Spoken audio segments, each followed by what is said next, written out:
दीपक भाऊ बोराडे यांच्या मार्गदर्शनाखाली आमदार निवास धरणे आंदोलन करण्यात आले।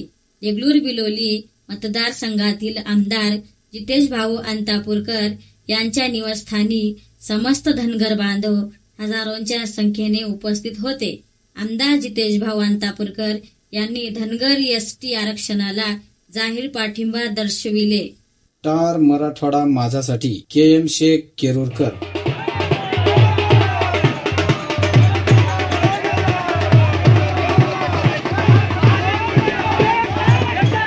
एसटी मध्ये आहे फक्त त्यांना फक्त पान उलटून जसं पंचांग बघते ना आपले त्या पंचांगाप्रमाणे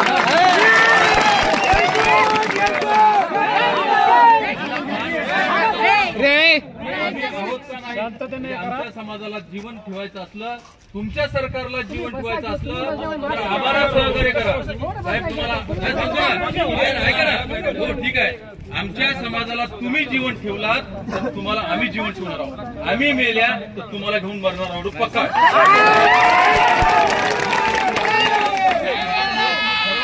तुम्ही ठरवा, बोला आणि देवेंद्र फडणवीसला आमच्या समोरून एक वेळेस फोन करा आणि सांगा की माझ्या दरवाजासमोर हजारो धनगर समाज बांधव येऊन बसलेले आहेत, त्यांचं काय करायचं तुम्हीच मला सांगा, त्यांना उत्तर द्यायचं आहे म्हणा।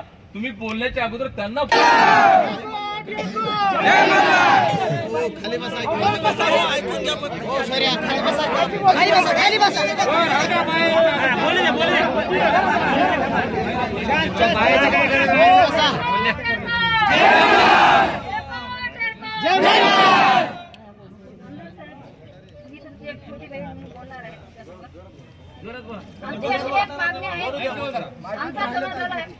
न्याय मिळून द्या।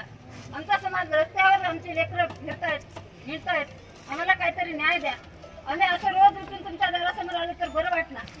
असं आमची विनंती आहे की तुम्ही जसं आम्हाला मागायला आल्या तसं आम्ही एक तुम्हाला तुमचे छोटे लेकरं म्हणून मागायला आल्या।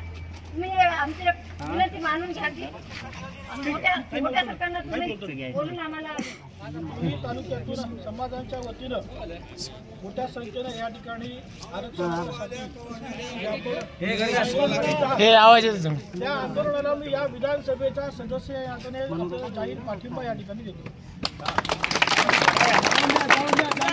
जितेश भाऊ अंतापूरकर यांच्या घरासमोर आपल्या जातीच्या हक्काच्या लढाईसाठी एक धरणे आंदोलनासाठी आपण आज इथे थांबलो आहोत। आणि हे आंदोलन करत असताना कोण कोण्या पक्षाचा आहे, कोण कुठल्या पक्षात काम करतो यापेक्षा सर्व पक्षातील समाज बांधव आपल्या जातीचं काम करतात का याकडे सर्वांचं लक्ष वेधणं आज गरजेचं आहे। कोण कुणाचे पाय चाटतो यापेक्षा जातीचे पाय चाटण्यासाठी सर्वजण तयार आहेत का या गोष्टीवर सर्व समाज बांधवांनी आज आपण बोललं पाहिजे। आणि जातीसाठी एक होऊन जातीला आरक्षण कसं मिळेल आणि जातीचं आरक्षण कसं पदरात पाडून घ्याल यासाठी सर्व समाज बांधवांनी आज इथे आपण जमलो। हा